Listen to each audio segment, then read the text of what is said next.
This is Jews Reviews.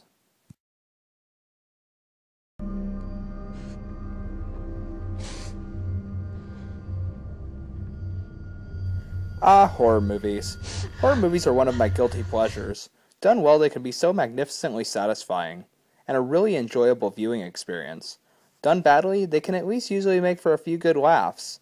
However, I don't think I can even give that much credit to The Ruins, a 2008 horror film directed by Carter Smith.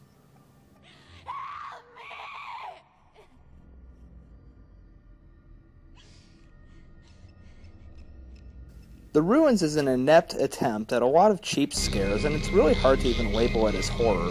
The reason I say that is it's not in the least bit scary. Now, what I mean by that is not, oh, this movie doesn't scare me or anything like that. What I mean by that is that the premise does not incite horror at all. The basic premise is that there's a group of 4 young people vacationing in Mexico. They go out into the jungle and run into some angry Mayans and then get chased up onto a ruin where vines attack them. This does not make for thrilling results where you can perceive some kind of horror that the characters are experiencing. I would better describe it as a flimsy pretext to a stupid situation where the characters are stuck between a rock and a hard place. I didn't even feel as I did in Human Centipede, where my thoughts were that of mild sympathy for their fictional fates. Instead, I was thinking as I was watching this movie that this situation is so nonsensical and threadbare that it barely constitutes a movie, let alone a horror movie. Anyway, I'm skipping ahead, so let me take a moment to set up the scene. Our group of protagonists in this film are Eric, Stacy, Jeff, and Amy, played by Shawn Ashmore, Laura Ramsey, Jonathan Tucker, and Jenna Malone. They are staying at a resort in Mexico and happen across a German tourist named Matthias, played by Joe Anderson, who is actually English, but hey, at least they got the continent right. Matthias mentions that his brother is missing after having gone out on an archaeological dig. Having just met this guy, they naturally decide they should go help him find his lost sibling. Even warnings from the locals don't seem to faze them. Cállate, chiquito. Buenos días, señor. Buenas. ¿Habla inglés? Sí, sí, sí. Sí. How much your drive is here? No. This place, no good. So there's your flimsy pretext. We have the morons out in the jungle, and now it is time for the main and in fact only conflict of the film, in that they are idiots out in the middle of a jungle with ticked-off locals and omnipotent plant life. What results is a mess that's hard to make sense of even after you realize the nature of the titular ruins. After meeting the Mayans, whom they cannot understand and who instantly are incensed at the visitors, Amy decides that snapping pictures of them incessantly is sure to brighten their moods. It turns out that what they're mad about is that they are stepping on the vines, which I guess are sacred or cursed or something. It's never explained. The Mayans start to attack them, and the visitors are forced to retreat to the top of the ruin, which the Mayans, I suppose, do not dare climb. Or perhaps because the movie would be pretty short otherwise. And then, magical mind-reading vines. Because apparently they know that Matthias is looking for his brother, and can somehow mimic his brother's cell phone ring to lure him into a dangerous situation. How do they explain why Matthias believes his brother's phone would be working at the bottom of a giant hill on top of a ruin? My phone should work. It's a world phone. Okay, maybe I'm not an expert on world phones, but there are limits to how far-fetched of a situation you can accept due to that term alone. Just because it's called a world phone does not mean it works on every square inch of the planet.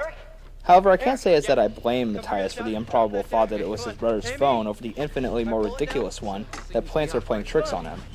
And if you think this is the only time they will exhaust this motif, then you can guess again because they do so again, and are tricked again, not even entertaining the idea that the vines could be responsible, despite the fact that they have already realized that they are capable of reproducing noises.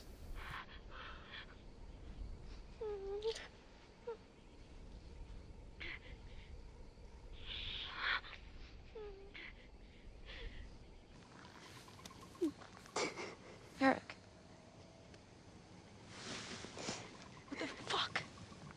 What? I heard you. You heard me what? I heard you fucking her. Excuse me? This leads to another important bullet point on why The Ruins and horror films like it can be so endlessly redundant and tedious.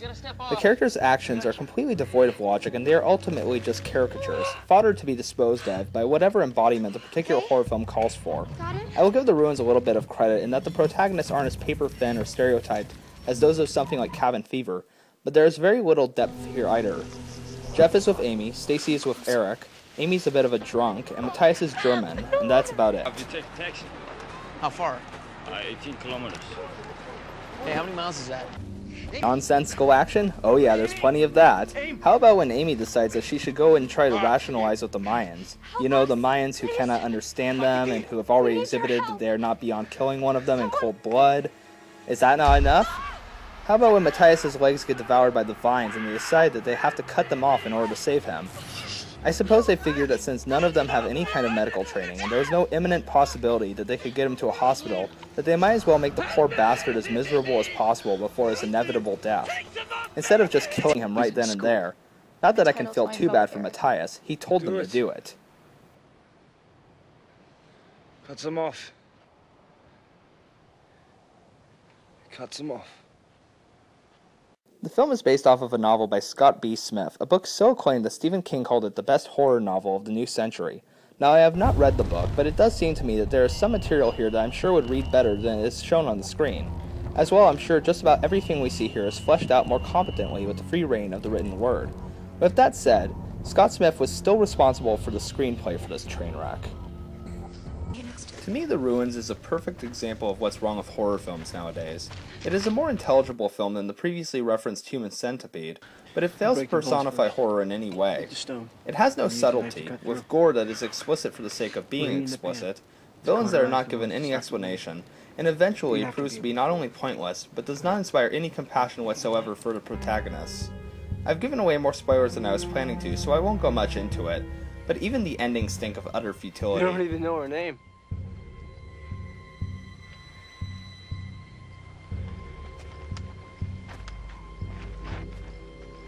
You don't know any of our names.